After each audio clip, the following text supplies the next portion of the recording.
The Velkari attack came exactly 1 week after humanity's refusal to surrender. Supreme Overlord Thexmal didn't even bother sending his full fleet.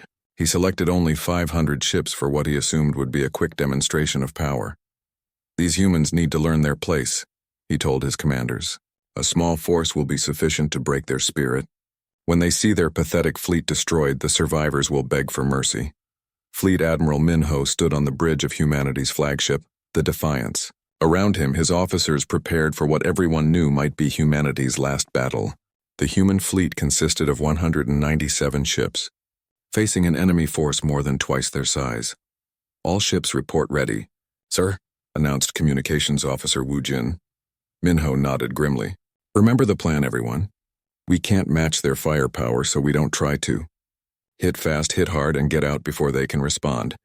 Captain So Young commanded the Indomitable from the fleet's forward position. She had spent the past week studying every detail of Velkari ship movements and tactics. Something about their perfect formation still bothered her. "Enemy ships approaching," reported her tactical officer. "They're maintaining the same rigid formation pattern we observed before." So Young frowned. "Still no scouts? No advanced screen? They're just flying straight at us like we're going to stand still and wait for them." The Velkari ships were massive and intimidating.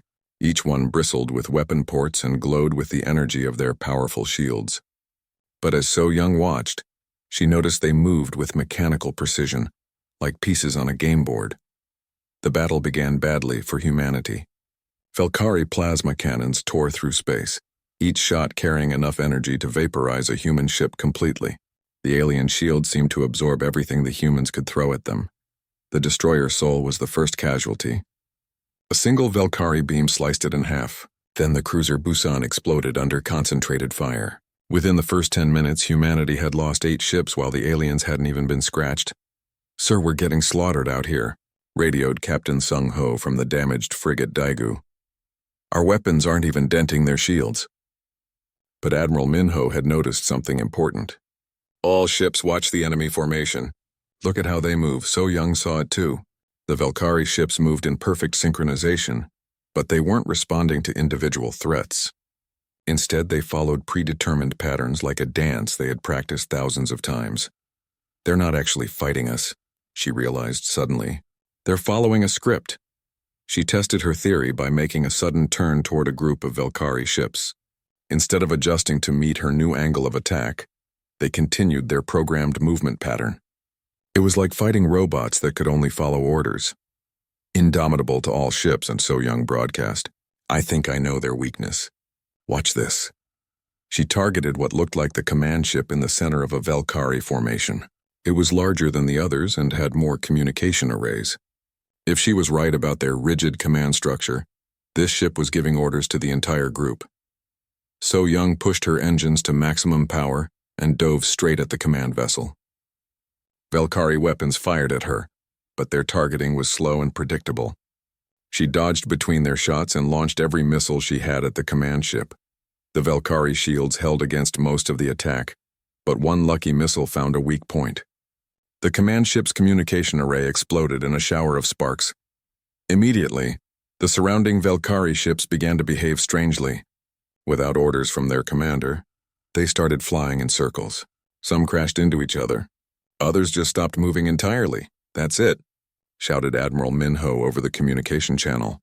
"Target their command ships. Take out their leaders and the rest fall apart."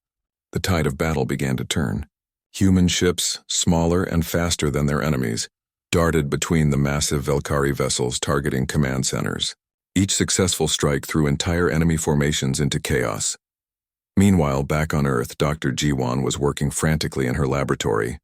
She had been analyzing pieces of Velkari technology that had been blown off during the battle. What she found amazed her. "The aliens' technology is incredibly advanced," she told engineer Dongmin, "but it's also incredibly rigid. Every system is designed to work in one specific way. There's no flexibility, no adaptation." Dongmin studied the data on his screen. "It's like they built everything to fight enemies who would just stand still and take it. They never had to worry about opponents who might try something unexpected." "Exactly," Jiwon agreed. "And look at this. All their ships use the same communication frequency, the same targeting system, the same shield harmonics. They're all connected to each other. A dangerous idea began forming in Dongmin's mind. What if we could hack into their network? Turn their own systems against them? That's exactly what I was thinking, Ji-won smiled. Give me 12 hours and I might have something. Back in space, the battle was reaching its climax. The Valkyrie had lost over 100 ships to humanity's hit-and-run tactics, but the humans were down to fewer than 60 vessels. Both fleets were badly damaged. Captain So-young found herself facing off against a massive Valkyrie battleship. Her ship was running on emergency power and most of her weapons were offline. The alien vessel was also damaged, but still deadly. As the Valkyrie ship prepared to fire its main gun, So-young noticed something. The enemy's targeting system was locked onto her previous position, not where she was now. They were still thinking like machines instead of adapting to the situation. She waited until the last possible second, then fired her engines and rolled to the side. The Valkyrie beam missed by meters. Before the alien ship could adjust, So-young fired her last torpedo directly into their weapon port. The explosion tore through the Valkyrie battleship's hull. Secondary blasts followed as the ship's own weapons turned on each other. Within minutes, the massive vessel was a floating wreck. Similar scenes played out across the battlefield as human creativity met alien inflexibility. The Valkyrie had superior technology, but they didn't know how to use it against an enemy that refused to follow the rules. Supreme Overlord. Thexmal watched the battle reports with growing alarm. How were these primitive humans destroying his ships? It should have been impossible. Sir, his tactical officer reported nervously. We've lost 230 ships. The humans still have 43 vessels in fighting condition. For the first time in his long career, Thexmal felt something he had never experienced before. Doubt. Order the fleet to retreat. We'll regroup and attack with greater force. As the surviving Valkyrie ships fled the battlefield, the human fleet let out a cheer that could be heard across all communication channels. They had done the impossible. They had made the mighty Valkyrie Empire retreat. Admiral Minho surveyed the battlefield filled with wreckage from both fleets. The cost had been terrible. Over 150 human ships destroyed, thousands of brave crew members dead. But they had proven something important. All ships, this is Admiral Minho, he broadcast to the survivors. Today we learned that the Valkyrie can be beaten. They're not invincible gods. They're just bullies who have never faced real opposition. Captain So-young, her ship barely functional but still flying, added her own message. We hurt them today. We made them afraid. And this is just the beginning. On Earth, President Daeun addressed the population. The enemy came expecting an easy victory. Instead, they found humans who refused to surrender. We paid a heavy price today, but we sent a message that will echo across the galaxy. She paused, looking directly into the camera. We are not victims. We are not prey. We are human beings, and we will fight for our freedom no matter the cost. In his laboratory, Engineer Dongmin put the finishing touches on his virus program. Ji-won, I think I've got something that will give those aliens a very nasty surprise when they come back. And everyone knew they would be back. The Valkyrie Empire had been humiliated by a species they considered primitive. They would return with greater force and terrible anger, but humanity would be ready for them. Commander Hyun-woo stared at the massive screen in Earth's command center. The image before him made his blood run cold. Thousands of alien ships floated in perfect rows at the edge of the solar system. Each ship was the size of a small city. He had never seen anything so terrifying in his 30 years of military service. Sir, we're getting a transmission, said Lieutenant So-min, her voice shaking. They want to speak to our leaders. Hyun-woo nodded slowly. Put it through to President Daeun immediately, and get Admiral Tae-ho on the line. The alien message came through in perfect human language. The voice was cold and mechanical, like a machine speaking. Primitive humans of the third planet. I am Supreme Overlord Thexmal of the Great Valkyrie Empire.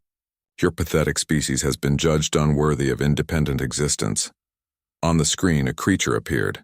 It looked like a giant insect with 4 arms and glowing red eyes. Its voice continued without emotion. For 1,000 of your years, we have ruled over 400 worlds. 12 different species bow before our power. Now it is your turn. President Daeun had arrived at the command center. She was a small woman, but her eyes showed no fear as she watched the alien speak. Behind her stood Admiral Tae-ho, the head of Earth's space forces. His face was grim. You have 30 of your days to surrender completely, the alien continued. All humans must submit to Velkari rule. Your weapons will be destroyed. Your leaders will be replaced with our chosen servants. Those who resist will be eliminated. The alien paused and the camera pulled back to show the enormous fleet behind him.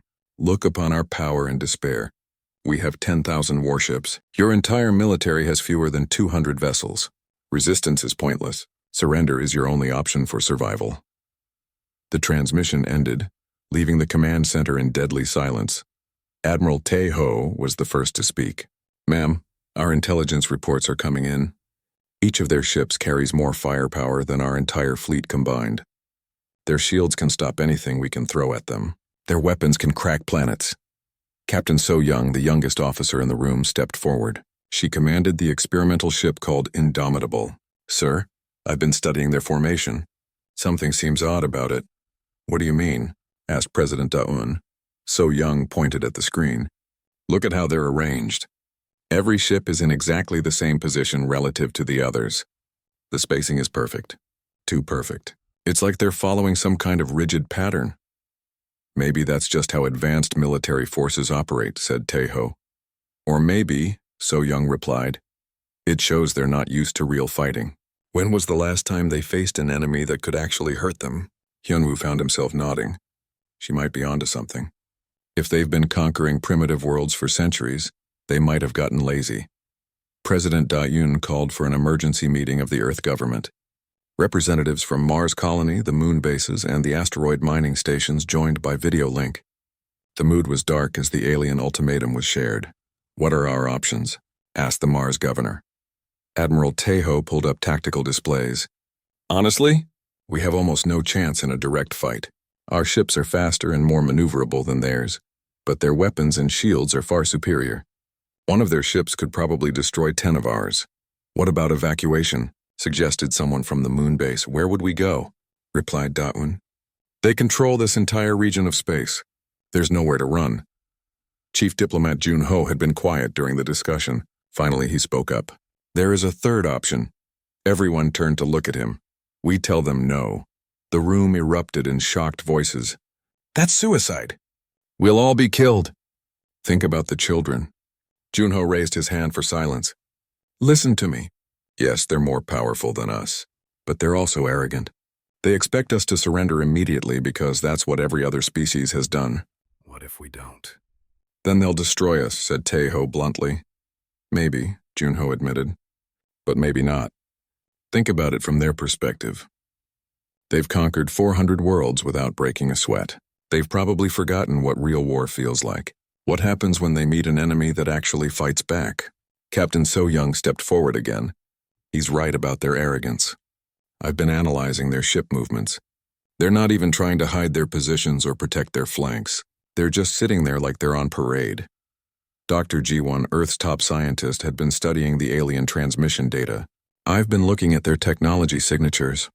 Their systems are incredibly advanced, but they're also incredibly standardized. Every ship uses the same shield frequency, the same weapon patterns, the same communication protocols. What does that mean? Asked Da-un. It means they've built their entire military around fighting enemies much weaker than themselves. They don't need to be flexible or creative because overwhelming force has always been enough. Engineer Dongmin nodded enthusiastically. That's a huge weakness. If we can find a way to exploit their standardized systems, we might be able to cause some real damage. President Da-un looked around the room at her advisors. So what you're all telling me is that we should pick a fight with an empire that has ruled the galaxy for 1,000 years. Ma'am, said Commander Hyunwoo, with respect, they've already picked the fight with us. The question is whether we're going to lie down and die, or make them work for their victory. The debate continued for hours. Some argued for surrender, hoping the aliens would be merciful to a cooperative species. Others wanted to fight to the last breath. But gradually a consensus emerged. We are human beings, President Da-yoon finally declared. Our ancestors didn't survive ice ages, plagues, and world wars by giving up when things looked hopeless. We've never been the strongest or the fastest, but we've always been stubborn. She turned to Chief Diplomat Jun-ho. Prepare our response. 3 hours later, the human reply was broadcast to the Velkari fleet. Jun-ho's voice was calm and polite as he spoke. Supreme Overlord Thexmal of the Velkari Empire, we have received and considered your generous offer of enslavement. After careful deliberation, the human species respectfully declines. We choose to remain free. The transmission continued. We understand you have superior numbers and technology. We understand the odds are against us, but we also understand something you may have forgotten during your centuries of easy conquest. Freedom is worth fighting for, even when you cannot win. If you want our worlds, you'll have to take them. If you want our people enslaved, you'll have to defeat us first. We will not surrender. We will not submit. We will fight with everything we have for as long as we can. The message ended with a simple statement that would echo across the galaxy. Humanity stands ready. On the alien flagship, Supreme Overlord Thexmal stared at his communication screen in disbelief. In 1,000 years of conquest, no species had ever refused his ultimatum. Most surrendered before his fleet even arrived in their system. These humans are either incredibly brave or incredibly stupid, said his tactical advisor. Thexmal's mandibles clicked in annoyance. It doesn't matter which. Prepare the attack fleet. We'll crush their pathetic resistance in a single day, and the galaxy will remember what happens to those who defy the Velkari Empire. But deep in Earth's command center, Captain So Young was studying every detail of the alien ships. She had a feeling this war would not go the way either side expected. The hunter had become the hunted. For the first time in their history, humanity left the safety of their solar system not to explore, but to wage war. Admiral Tejo, now commanding the largest human fleet ever assembled, led the charge beyond the boundaries of known space. We're not just defending ourselves anymore, he told his captains during their first briefing in interstellar space. We're taking this fight to them. Every Velkari ship, every Velkari base, every piece of their empire, it all needs to fall. The human fleet had grown stronger since the early battles. Ships built with captured Velkari technology moved faster and hit harder than anything humanity had ever created. But more importantly, human tactics had evolved into something the galaxy had never seen before. Commander Nayang had developed what she called total victory through relentless pursuit. The idea was simple but terrifying. Never let the enemy rest, never give them time to recover, never stop hunting them until they were completely destroyed. The Velkari are used to conquest followed by peace, she explained to the other commanders. They take a world, garrison it, then move on. They don't know how to handle an enemy that never stops coming. The first major target was the Velkari military shipyard at Nexus Prime, a massive station that could build 100 warships at once. Intelligence reports suggested it was defended by over 1,000 ships and had shields that could withstand planetary bombardment. General Kyung-ho, the former Earth Defense Coordinator, now led humanity's intelligence operations. He had been monitoring Velkari communications and had discovered something important. They're terrified, he reported with satisfaction. Their commanders are arguing with each other. Their soldiers are deserting and their subject species are rebelling faster than they can respond to. The entire empire is falling apart. The attack on Nexus Prime proved how much the war had changed. Instead of a direct assault, the humans used psychological warfare. They broadcasted the battle recordings from Sol System to every ship in the defending fleet. Look at your mighty warships burning. Commander Nayang's voice echoed across Velkari communication channels. Look at your perfect formations collapsing into chaos. You are not invincible. You are not superior. You are just another species that got too comfortable with bullying the weak. The psychological impact was devastating. Half the Velkari defending fleet surrendered without firing a shot. The other half fell into disarray as human ships appeared throughout their formation, striking with surgical precision. Dr. Heywan had been working around the clock to develop new weapons specifically designed to counter Velkari defenses. Every time the aliens adapted to human tactics, she found new ways to overcome their countermeasures. They're predictable, she explained to her research team. They see a problem. They build a bigger shield or a more powerful weapon. They never think outside the box, so we keep giving them problems they can't solve with brute force. Her latest creation was a weapon that turned Velkari shields against themselves. Instead of trying to break through their defenses, it made their own defensive systems overload and explode. Watching Velkari ships destroy themselves with their own shields never got old. The fall of Nexus Prime sent shockwaves through the Empire. The massive shipyard that had built vessels for centuries was now an expanding cloud of debris. But more importantly, the defeat proved that nowhere was safe from human attack. Supreme Overlord Thexmal found himself trapped in his own palace, surrounded by rebellious subjects and hunted by human fleets. The empire that had taken 1,000 years to build was collapsing in less than 2 years. How is this possible? He demanded of his remaining advisors. We are the Velkari! We ruled before these humans even discovered fire. How can they be destroying us? His chief scientist, one of the few who still dared to speak honestly, provided the answer. Because we never learned to fight, only to conquer. We became so dependent on overwhelming force that we forgot how to adapt when that force failed. The human pursuit was relentless and terrifying. Captain Jawan commanded a squadron that specialized in hunting down fleeing Velkari commanders. His ships would appear without warning in systems the aliens thought were safe, destroy their targets, and vanish before reinforcements could arrive. They call us ghosts now, he reported to Admiral Teho. The surviving Velkari are afraid to leave their bunkers. They know we could be anywhere, strike at any time. But the true genius of human strategy wasn't just military. President Daun had turned the war into a liberation campaign that inspired oppressed species across the galaxy. Every world freed from Velkari control became a new ally in the fight. The planet Zendrak had been under Velkari rule for 600 years. When human ships arrived, they expected to fight through massive defenses. Instead, they found the native population had already risen up and destroyed the occupation forces. We heard about your victory at Earth, explained General Krival of the Zendrakian Liberation Army. You showed us that the Velkari could be beaten, so we decided to beat them ourselves. Similar scenes played out across dozens of worlds. Humanity didn't just defeat the Velkari militarily. They destroyed the myth of Velkari invincibility that had kept the Empire together.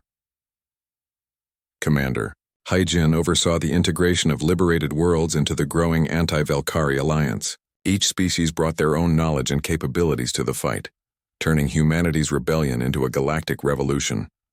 We're not building a human empire, she told her staff.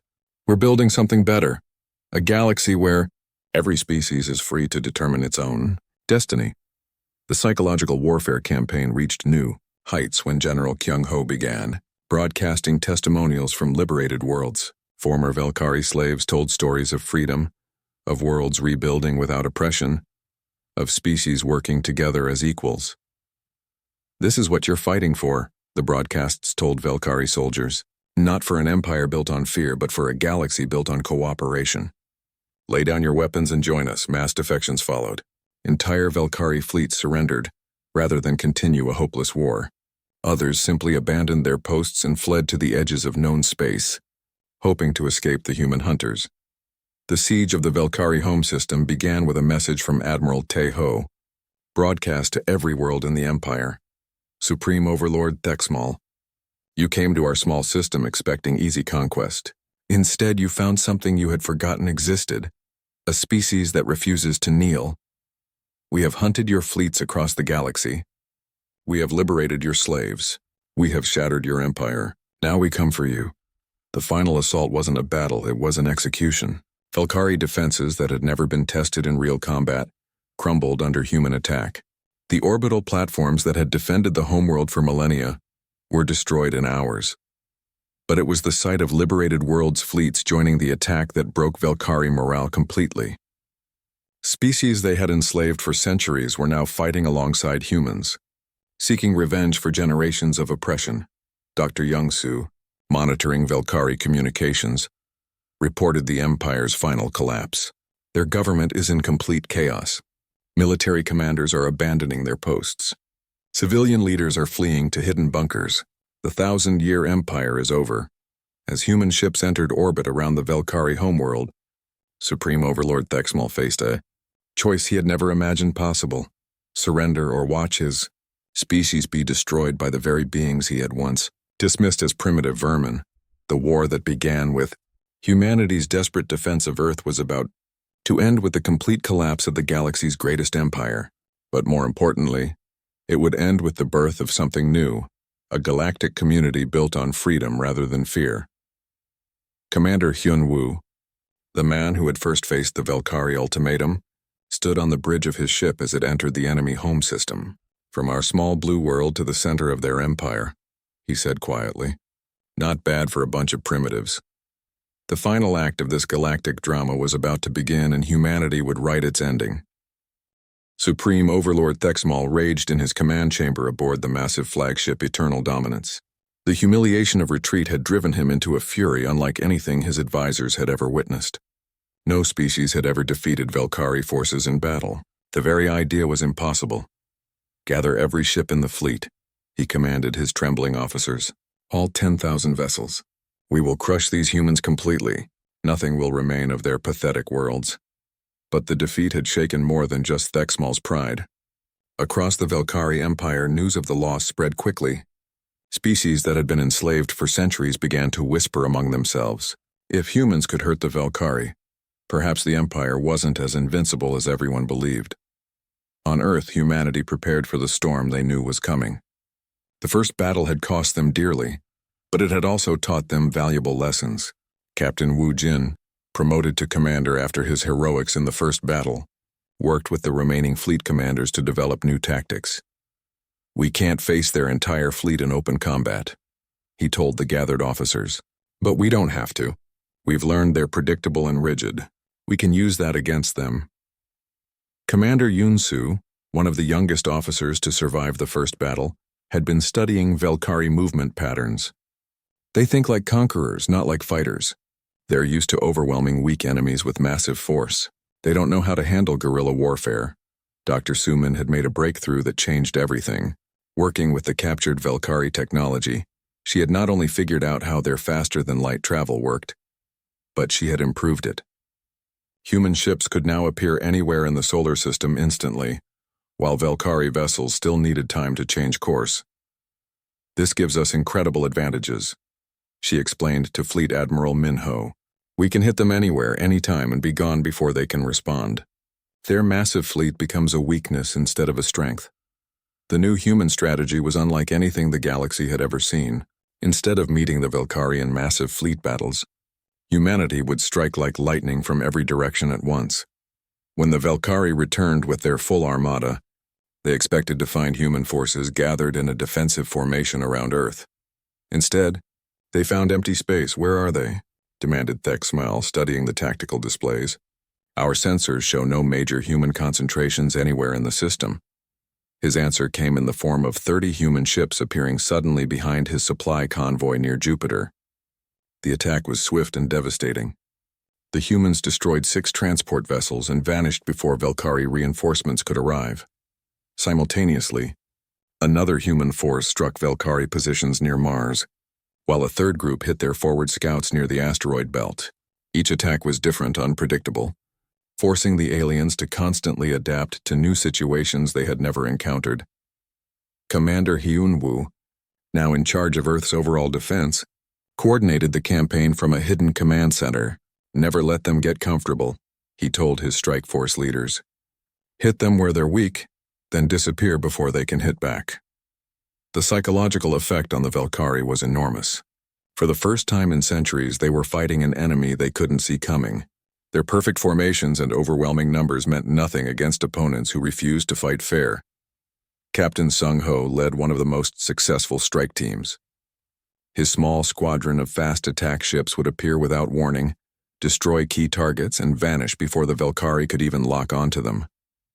His crew began calling themselves the Ghost Squadron. "The aliens are getting frustrated," Sung Ho reported after a particularly successful raid. "Their communications are full of angry orders and confused reports. They don't know how to handle this kind of warfare." Meanwhile, President Daeun was working on another front entirely. The first battle had proven that other species were watching humanity's fight with great interest. If the Velkari could be defeated, it would inspire rebellions across their empire. Captain Sung Ho volunteered for the most dangerous mission of all. Using the new faster-than-light technology, he would travel deep into Velkari space to make contact with enslaved species and offer them hope. His journey took him to worlds that had been under Velkari rule for hundreds of years. On the planet Ketra, he met with leaders of the native population, a species called the Keth who had been enslaved for 3 centuries. You speak of resistance, said Elder Morhan, the leader of the Keth underground. But the Velkari have weapons that can destroy entire continents. How can we fight such power? Sung Ho showed them recordings of human tactics and shared captured Velkari technology. You don't fight their strength. You fight their weaknesses. They expect obedience, not creativity. They expect fear, not courage. The Keth were amazed by what they saw. These humans destroyed Velkari warships with such small forces. The same way you can destroy their control over your world, Sung Ho replied. Not through overwhelming force, but through intelligence, determination, and the refusal to give up. Similar meetings took place on dozens of worlds. Humanity shared their knowledge freely, teaching other species the tactics that had proven successful against Velkari forces. Weapons, communication equipment, and tactical manuals were smuggled to resistance movements across the Empire. Back in the Sol system, the war had evolved into something the Velkari had never experienced. Their massive fleet was being worn down piece by an enemy they couldn't pin down. Dr. Jiwan's computer virus had been deployed throughout Velkari computer networks. Alien ships began turning their weapons on each other without warning. Command systems failed at critical moments. Navigation computers sent ships to wrong coordinates. Their entire military doctrine is based on centralized control, explained Engineer Dongmin. When we disrupt that control, their forces become helpless. The Velkari tried to adapt, but centuries of easy conquest had made them inflexible. Every time they developed a new tactic, humanity had already moved on to something else. It was like trying to fight smoke. Thexmal found himself facing disaster. His mighty fleet was being destroyed ship by an enemy he couldn't even find most of the time. Worse reports were coming in of rebellions breaking out across the Empire. Sir, his intelligence officer reported nervously, we're receiving distress calls from over 40 worlds. The local populations are rising up against our occupation forces. They're using human weapons and tactics. For the first time, Thexmal began to understand the true horror of what was happening. This wasn't just a war against one small species. Humanity had started a galactic revolution. Commander Yunsu led the most ambitious attack yet. Using the new jump technology, she took 50 ships deep into the Velkari fleet formation and targeted their command vessels simultaneously. The strike was perfectly timed. Every major Velkari commander was hit at the same moment. The alien fleet fell into complete chaos. Without leadership, thousands of ships wandered aimlessly or crashed into each other. It was the most devastating single attack in the war. All human forces, this is Admiral Minho, came the broadcast across all channels. The enemy is broken. Begin final assault operations. Show them what happens when they threaten humanity.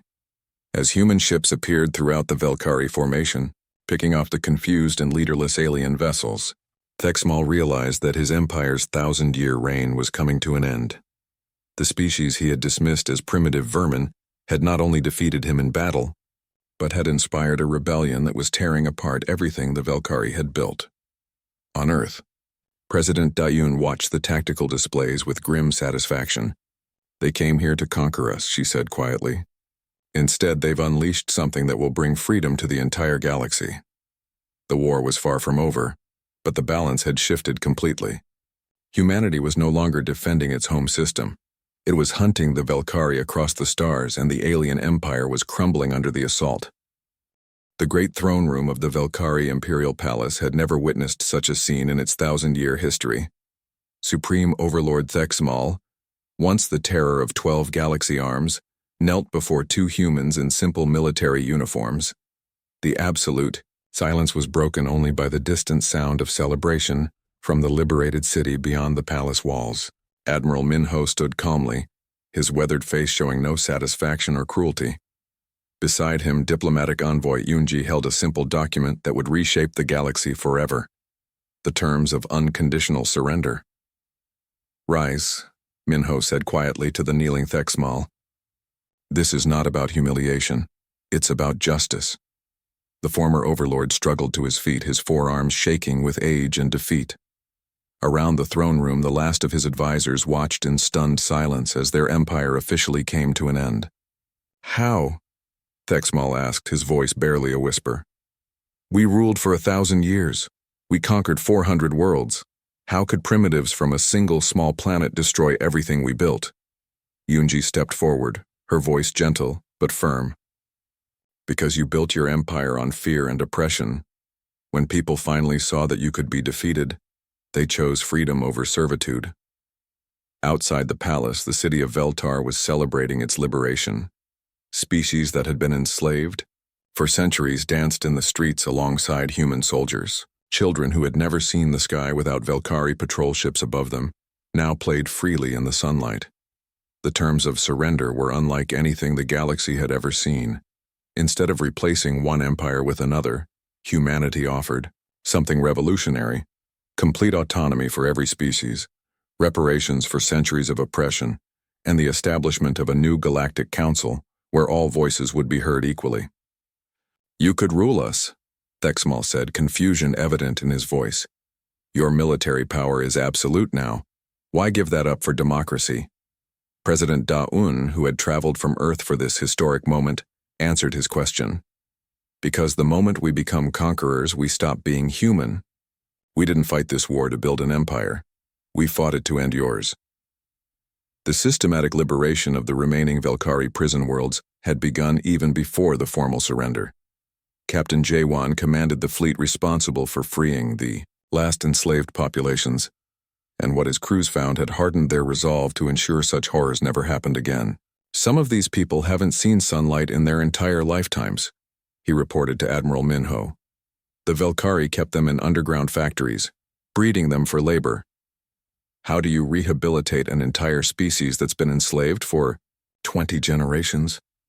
The answer came from an unexpected source: the liberated species themselves. The Keth, freed early in the war, had established rehabilitation centers on their homeworld. Former slaves from across the galaxy came to learn skills beyond simple labor, to remember cultures that had been suppressed for centuries, to rediscover what it meant to be free. Elder Morhan, who had been one of the first alien leaders to meet with humanity, now served as coordinator for the massive reconstruction effort. "Your people gave us more than weapons and tactics," he told President Da-Un. "You gave us hope. Now we pass that hope to others who suffered as we did." The transformation was remarkable and swift. Within months of the Velkari surrender, trade routes that had carried only tribute and slaves now carried goods freely exchanged between equals. Technologies that had been hoarded by the Empire were shared openly. Art, music, and literature that had been suppressed for centuries flourished again. Dr. Young-Soo found himself leading joint research programs that combined human innovation with alien knowledge. The results were extraordinary. Medical advances that could heal diseases affecting multiple species, environmental restoration techniques that could repair worlds damaged by centuries of exploitation, and technologies that made faster-than-light travel accessible to every civilization.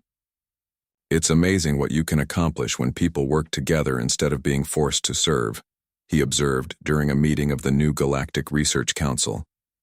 Representatives from 47 different species shared discoveries that would have taken centuries to develop in isolation.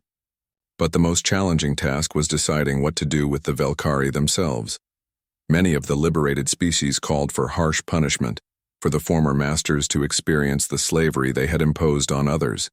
The debate raged for months in the new Galactic Assembly. It was Thexmal himself who provided the solution. The former overlord, now stripped of all titles and power, requested permission to address the assembly. Standing before representatives of species his empire had oppressed, he spoke words that shocked everyone present.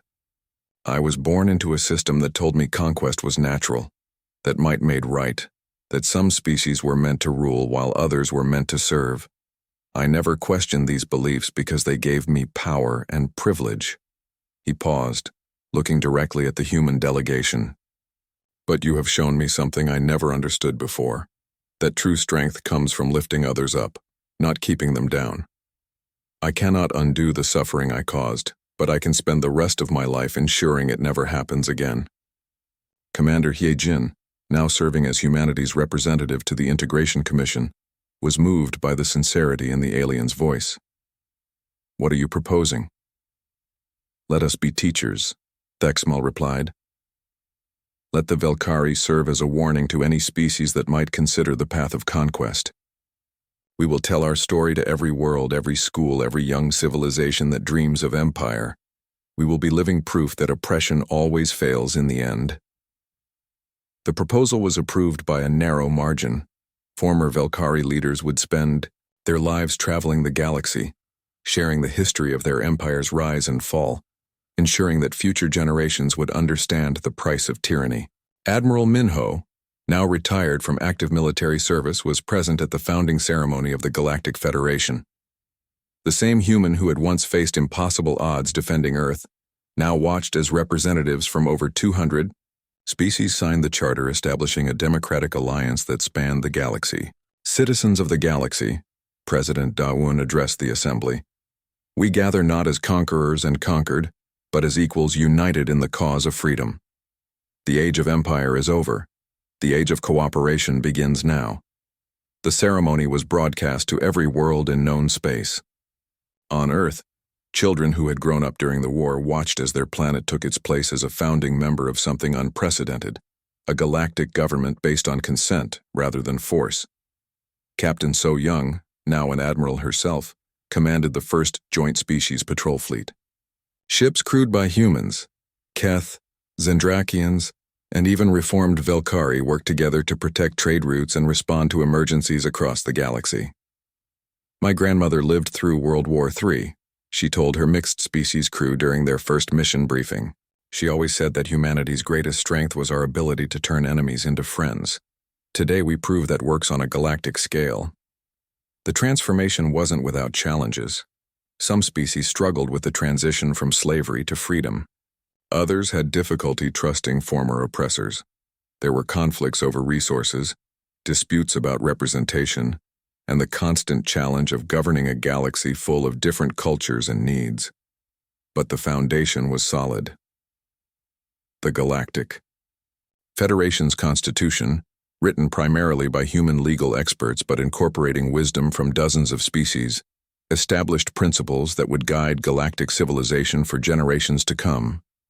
The right of all sentient beings to freedom, the duty of the strong to protect the weak, and the understanding that diversity was a source of strength, not division. Commander Hyunwoo, the man who had first received the Velkhari ultimatum, was present when the last Velkhari prison camp was finally closed. As former slaves walked free for the first time in their lives, he reflected on the journey that had brought them to this moment. We started this war to save ourselves, he told the gathered crowd of liberated beings. We ended it by saving everyone. That's what it means to be human. We don't just fight for our own survival. We fight for the survival of freedom itself. Years later, when historians studied the war that changed the galaxy forever, they would identify the moment when humanity chose mercy over revenge as the turning point that made a better future possible. The species that could have become the galaxy's new overlords instead chose to become its liberators. On Earth, in a small museum dedicated to the war, children learned about the time when their world stood alone against an empire that ruled the stars. They learned about courage in the face of impossible odds, about innovation triumphing over brute force, and about the power of never giving up. The final exhibit showed a simple message, the words that President Dawoon had spoken when humanity first refused to surrender. Freedom is worth fighting for, even when you cannot win. But in the end, humanity had won. Not just the war, but something far more valuable. A galaxy where freedom was no longer a dream, but a reality for all who inhabited the stars.